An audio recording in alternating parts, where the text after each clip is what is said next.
Poznate i ugledne javne ličnosti slepim osobama u Beogradu lično su na kućni prag odnele audio knjige i publikacije štampane na Brajevom pismu. Praktično knjiga za mnoge slepe ljude je kompenzacija za gubitak vida i prosto knjiga je deo života.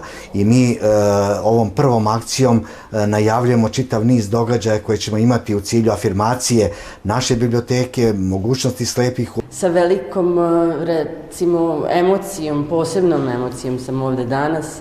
Mislim da je zaista značajno da se slepi i slabovidi ljudi integrišu u naše društvo i da onoliko koliko oni ne vide, mi moramo da ih vidimo i da im pružimo podršku. Akcijom Saveza slepih Srbije "Pokucaj mi knjigom na vrata" počelo je obeležavanje dva značajna jubileja.